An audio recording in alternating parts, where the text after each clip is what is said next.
I'm Brian Wilson, alongside Larry O'Connor. I don't know why you won't leave RG3 alone. I will once again defend your Redskins quarterback. Because he's interesting and he's news. It's the most wonderful time of the year, ladies and gentlemen. I'm talking about Restaurant Week here in Washington, D.C. That's right. All those Congress critters have gone home for their August recess. Their staffs have gone home. People are on vacation. That means we Washingtonians, we actually get to enjoy the greatest restaurants on the planet Earth right here in the nation's capital. Joining us right now to talk about Restaurant Week and other things having to do with his industry is George Pagonis. He, of course, is the executive chef at Kapnos, which you really have to go to. It's awesome. I mean, the GOAT is beyond description. Right. And also a Top Chef finalist last season, the Top Chef Boston. Hey, Chef George, thanks for joining us. Hey, good morning. Thanks for having me, guys. So when you guys sort of set up this whole Restaurant Week thing, when you approach it at your restaurant, I mean, people get a great deal, right? They get a 3-course meal for $35. How do you account for that? That's got to take a cut into your your bottom line, doesn't it? Yeah, well, you have to make sure when you look at the menu, you have to try to find that right balance of offering a great value for your price, but at the same time, not taking it too bad with the cost. So it's just like you have to crunch some numbers, and you have to make sure that you don't try to offer something a little bit too much. Yeah. And then before you know it, your food costs go through the roof. I bet. But do you and your partner, Mike Isabella, who also has a couple of restaurants in town and also a Top Chef guy, do you find that this really does build that following, build the return customers, and it gets your restaurant out there the way that you intended? Absolutely. It's like you were saying before, Congress is out, so restaurants definitely take a little bit of a dive in the summertime. And then now you kind of look forward, you anticipate Restaurant Week because the reservations that just go through the roof, and you just want to make sure when first-time diners are coming in, that you impress them with the food that you offer, and that they will return. You know, I think there was a time and a place in the city where, when you talked about gourmet food in Washington, there wasn't really that much to talk about. There's a couple of steakhouses, that's about it. That's right. I mean, it really wasn't thought of as a place where you could really sample wonderful food, but that's simply not the case anymore. The food scene in Washington is quite vibrant, isn't it? I couldn't agree with you more. When I started working, I used to work in New York City, and then I moved back down home, and then I worked in D.C. for a while. And you're right. There's only a handful of restaurants to go to, and now, since the past 3 years, the whole restaurant vibe down here has expanded tremendously. And Restaurant Week now is a good time for diners to go out and check out all these new restaurants at an affordable rate. Kapnos, by the way, is we're on the 14th Street corridor there, but you've also got Kapnos Taverna that has opened over in the Clarendon area, right? Yeah, that's correct, and off Wilson Boulevard. And you've got another one coming in Bethesda. In those restaurants, do you find that lunch is still sort of – it's weird in D.C. because power lunches are so important with lobbyists and all that stuff. Lunch is actually a big part of your economic picture, isn't it? Yeah, well, actually, lunch in 14th Street we don't have any lunch there. Because, I guess that's true. Yeah. Well, it's more of because for the 14th Street corridor, it's more of like a residential area, so the lunch is not really very vibrant. But as far as in Arlington, we're right in the heart of a bunch of offices, and we do offer lunch. And yes, it is significant. There is a sort of a measure out there. The Democrats are picking this up and running with it. Other people are as well, unions, etc., talking about how we need to have an increase in the minimum wage.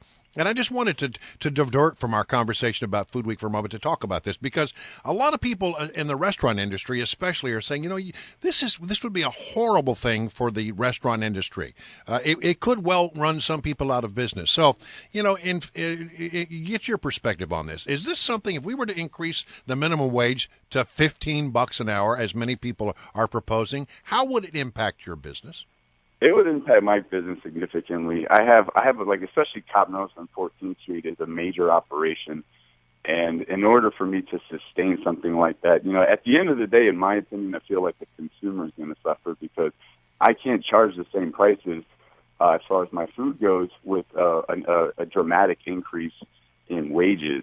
So the prices are going to have to go up to make that balance. And at the end of the day, the restaurant's not even making more money. We're just still trying to make the ends meet. And so what the end result will be, fewer people will go out to eat because it's too expensive, right?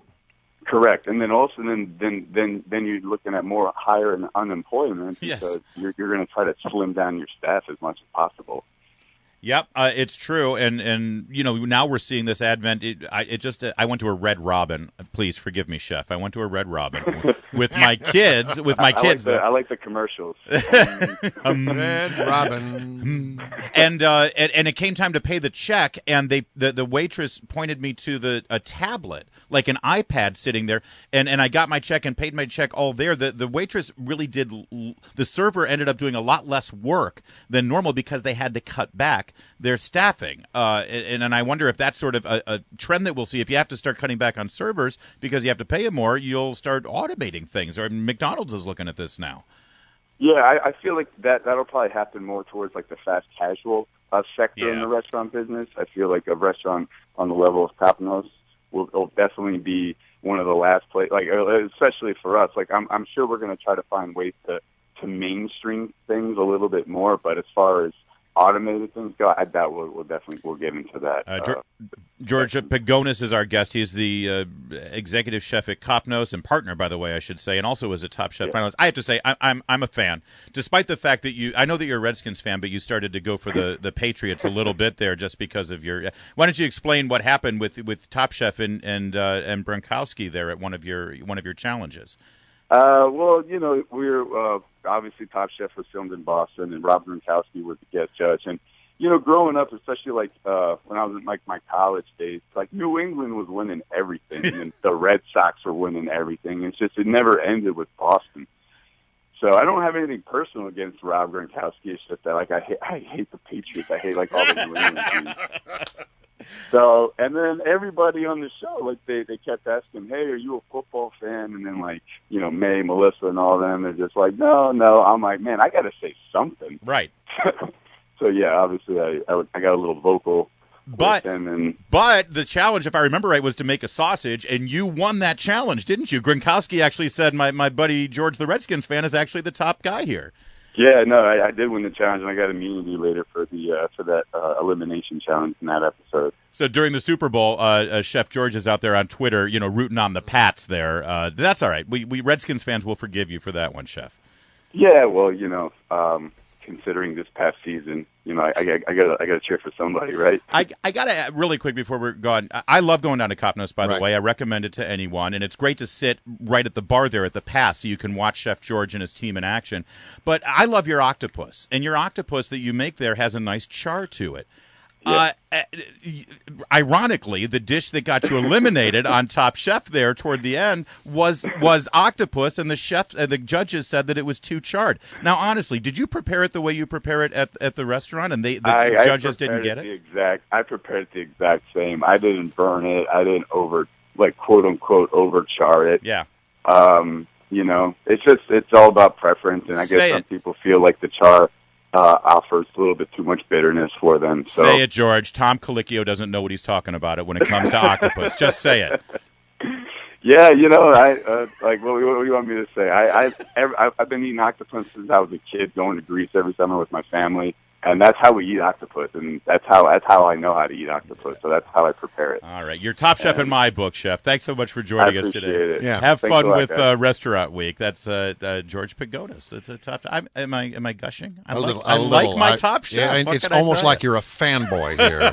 Y'all get a room. It's 8:15 on WMAL. Now WMAL traffic and weather every 10 minutes. First on the fives. Here's Christy O'Brien, who appreciates good food in the Hadid Carpet Cleaning Traffic Especially Center. Charred octopus. Oh, yeah. Hey, if you're going to deliver it to the Hadid Carpet Cleaning Traffic Center, I'm all for it. Absolutely.